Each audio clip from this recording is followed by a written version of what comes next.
Inquest ഒന്നും നടത്താതെ ഇയാൾ ആരെ കാത്ത് നിൽക്കടൂ? കൊച്ചുവളപ്പാങ്കാലത്ത് തിരിച്ചാ നേരെ ചൊവ്വൊന്നും തൂറാൻ പോലും കഴിഞ്ഞിട്ടില്ല. നീ കുറച്ചാൾക്ക് മുമ്പ് റിട്ടയർ ആയില്ലേ ആ ജോസഫ് എന്ന് പറയുന്നത്? അയാൾ വരാൻ വേണ്ടി കാത്തു നിൽക്കുക.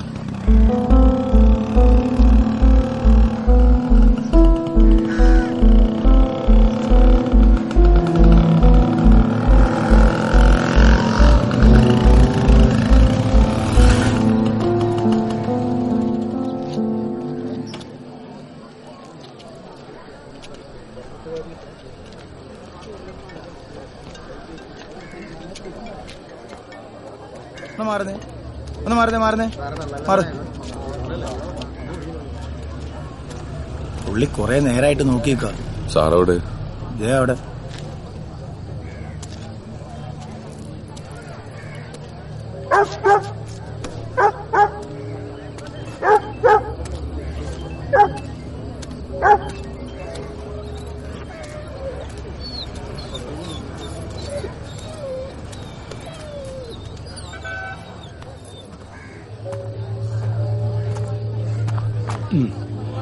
പെട്ടെന്ന് നോക്ക്, ഇപ്പൊ തന്നെ ലേറ്റായി.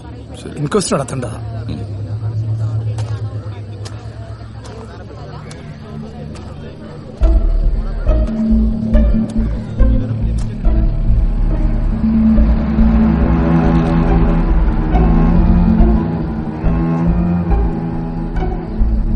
എന്താ ഇവിടെ? വെറുതെ.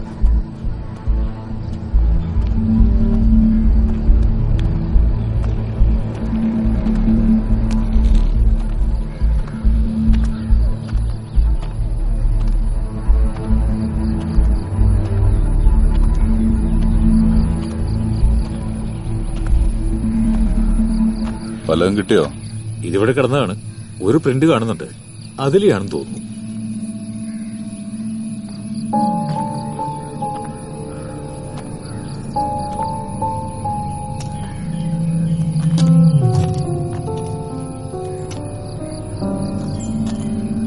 ഒരു ഏണി കിട്ടോ? ഓ, ഇപ്പൊ കൊണ്ടുവരാം.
സാറേ, വന്നവന്റെ ഉദ്ദേശം മോഷണം തന്നെയാണ്.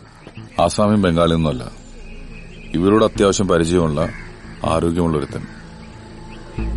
അവൻ ഡോറൊന്നും ബ്രേക്ക് ചെയ്തിട്ടില്ല. അതെങ്ങനെ ശരിയാവും? ഡോറ് ബ്രേക്ക് ചെയ്തിട്ടില്ല എന്ന് കരുതി അത് പരിചയക്കാരനാവണമെന്നില്ല. രാത്രി വാതിൽ തട്ടുന്ന ശബ്ദം കേട്ട് വാതിൽ തുറന്നു കൊടുത്താണെങ്കിലോ? അങ്ങനെയാകാലോ. അങ്ങനെയായിരുന്നെങ്കിൽ ആ ഡോറിന്റെ സൈഡിൽ കിടന്നതിനെ ബോഡി. വന്നവൻ ആ സോഫയിൽ ഇരുന്നതിന്റെ എല്ലാ ലക്ഷണങ്ങളും ഉണ്ട്. അതുകൊണ്ട് താൻ പോയി ഇൻക്വസ്റ്റ് നടത്തി ബോഡി പെട്ടെന്ന് പോസ്റ്റ്മോർട്ടത്തിന് വിടാൻ നോക്ക്. സർ, പോയി ആംബുലൻസ് വരാൻ പറ. സർ, ഇവരുടെ ബന്ധുക്കളൊക്കെ 2 പെൺമക്കളാ. ഇത് അവരുടെ ഭർത്താക്കന്മാരും. സംഭവം കണ്ടത് ആദ്യം ആരാന്നാ പറഞ്ഞേ? എന്റെ മോനാ സാറേ. അവൻ പാല് കൊടുക്കാൻ ചെന്നപ്പോഴാ. അവന്റെ അമ്മാവനും അമ്മായി അത്. യു കാര്യം സർ. എത്ര മണിക്ക്? ഒരു 5-5:30 മണിയൊക്കെയാണ് സാറേ. ഞാനാ പോലീസ് സ്റ്റേഷനിൽ മറ്റൊക്കെ വിവരം അറിയിച്ചത്. രാത്രി 8-നും 10-നും ഇടയിൽ ഇവിടുന്ന് എന്തെങ്കിലും ശബ്ദം കേട്ടോ? ഞാൻ ഒരു സിനിമയ്ക്ക് പോയിരുന്നു സാറേ. അമ്മച്ചി മാത്രമേ വീട്ടിലുണ്ടായിരുന്നു. അമ്മയോ? ഇല്ല സാറേ, ഞാൻ സീരിയൽ കണ്ടോണ്ടിരിക്കുവായിരുന്നു. നിങ്ങളൊക്കെ എവിടെ താമസം? കൊല്ലം. തൃശ്ശൂരാ. എന്ത് ചെയ്യുന്നു? ബിസിനസ്സാ. എന്ത്? ഫിനാൻസ്. ഇന്നലെ എവിടെയായിരുന്നു? പത്തനംതിട്ടയിൽ ഫ്രണ്ടിന്റെ വീട്ടിലായിരുന്നു. ഗൾഫിലാ. നാട്ടിൽ വന്നോളൂ. ഇന്നലെ എറണാകുളത്തായിരുന്നു. നിർത്തിപ്പോന്നാണോ? അതെ. ഒരു പേനയും പേപ്പറും തന്നെ. നിങ്ങൾ ഇവിടെയുള്ള എല്ലാവരുടെ പേരും ഫോൺ നമ്പറും നീ ഒന്ന് എഴുതിയിരുതേ. ശരി സാറേ. ദാ.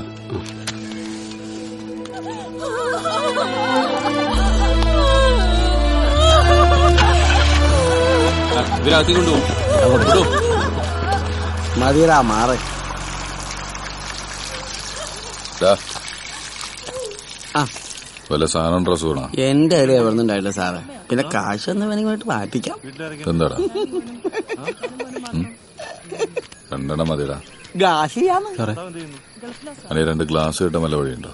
എന്റെ വീടപ്പുറത്താ. ഞാൻ പോയി എടുത്തിട്ട് വരട്ടെ സാറേ. നമുക്ക് അവിടെ വരെ ഒന്ന് പോയിട്ട് വരാം.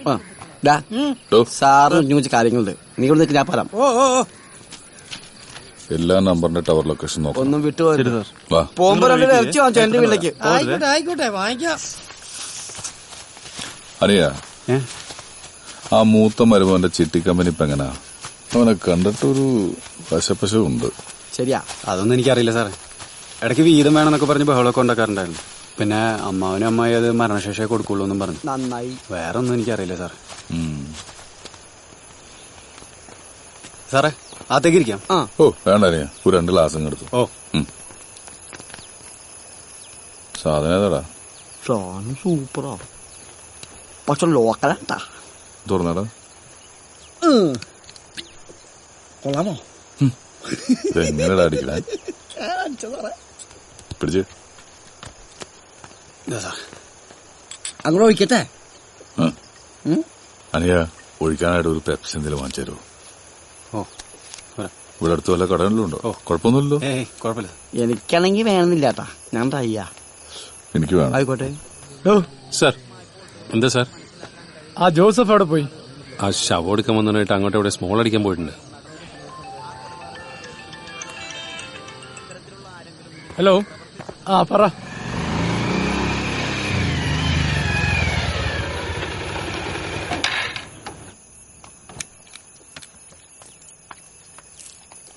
അയാളോട് പോയി സാർ. അവൻ ശരിയാവില്ല. നമുക്കൊന്ന് അകത്തോട്ടിരുന്നാലോ? ഓ. വാ.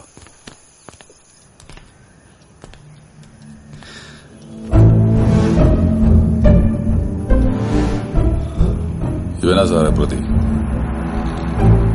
ഞാനല്ല സാർ. ഞാനല്ല സാർ. ഞാനല്ല സാർ. ഞാനല്ല സാർ. ഞാനല്ല സാർ. അനിയ, ഞാനല്ല സാർ. നീ ഇന്നലെ അവിടെ ഊരി വെച്ച ബൾബിലെ ഫിംഗർ പ്രിന്റും ഇപ്പൊ നീ തന്ന ഗ്ലാസ്സിലെ ഫിംഗർ പ്രിന്റ് ഒന്നാണ്. പിന്നെ നീ ഇവിടുന്ന് കൊണ്ടുപോയ വെട്ടുകത്തി. അതിന് നീ എത്ര കഴിയാലും ഫോറൻസിക്കാരത് കണ്ടുപിടിക്കും. അത് പുതിയാൻ ഉപയോഗിച്ച കലണ്ടർ. അത് ഇവിടുന്നല്ലേ? ഞാനല്ല സാർ. എനിക്കറിയില്ല സാർ. സാർ ഇത്രയൊക്കെ പോരെ? സാർ ഞാനുണ്ട്.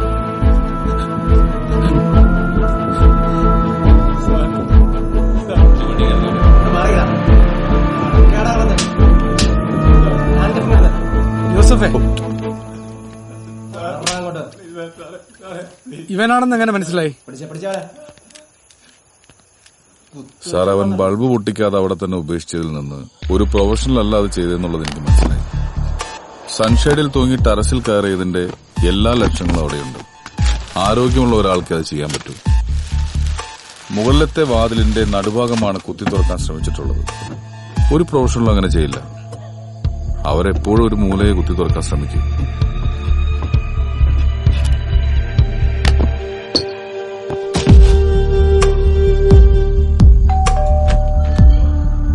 മുൻവശത്തെ വാതിലിൽ പാടുകളോ ബലപ്രയോഗം നടന്നതിന്റെ ലക്ഷണങ്ങളോ ഒന്നും തന്നെയില്ല. അകത്തു നിന്നുള്ള ഒരാൾ തന്നെയായിരിക്കണം തുറന്നു കൊടുത്തിട്ടുണ്ടാവുക. അങ്ങനെയാണെങ്കിൽ അവിടെ വന്നത് അവർക്ക് പരിചയമുള്ള ഒരാളായിരിക്കും. വന്നവൻ സോഫയിൽ ഇരുന്നതിന്റെ എല്ലാ ലക്ഷണങ്ങളും ഉണ്ടായിരുന്നു. അവിടെ ഇരുന്ന മാഗസിന്റെ സിനിമാ പേജായിരുന്നു തുറന്നു വച്ചിരുന്നത്. മാഗസിന്റെ പേജും ഇരിപ്പിന്റെ വശവും സൂചന നൽകിയിരുന്നത് ഒരു ചെറുപ്പക്കാരിലേക്കാണ്. അടപ്പത്തിരുന്ന ചായപാത്രം കത്തിക്കരിഞ്ഞിരുന്നു. വന്നയാൾക്ക് ചായ എടുക്കാൻ പോയപ്പോഴാണ് ഈ കൃത്യം നടന്നിട്ടുള്ളത്.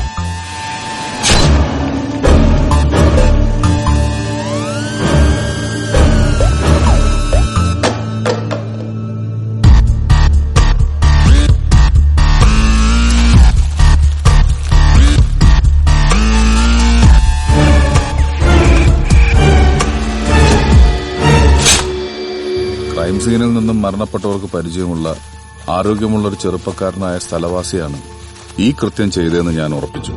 ബന്ധുക്കളെ ചോദ്യം ചെയ്യാൻ വിളിച്ചപ്പോൾ കൈകെട്ടി മാറി നിൽക്കുന്ന മനുവിനെ ഞാൻ നോട്ട് ചെയ്തിരുന്നു. ബോഡി ലാംഗ്വേജ് പ്രകാരം കൈകെട്ടി നിൽക്കുന്നത് എന്തോ മറയ്ക്കുന്നതിന്റെ ലക്ഷണമാണ്. പിന്നെ കാര്യങ്ങൾ പറയുമ്പോഴുള്ള അവന്റെ കൃഷ്ണമണിയുടെ അനക്കത്തിൽ നിന്ന് അവൻ പറയുന്നത് കള്ളമാണെന്ന് എനിക്ക് മനസ്സിലായി. രാത്രി സിനിമയ്ക്ക് പോയെന്ന് കളവ് പറഞ്ഞവൻ 9:30 വരെ ഈ ടവർ ലൊക്കേഷനിൽ തന്നെ ഉണ്ടായിരുന്നുവെന്ന് സൈബർ സെല്ലുകാരും വ്യക്തമാക്കിയിരുന്നു. ഞാനെന്നാ പൊക്കോട്ടെ സാറേ. ശരിയാടാ, വിളിക്കാം. എന്റെ മോനെ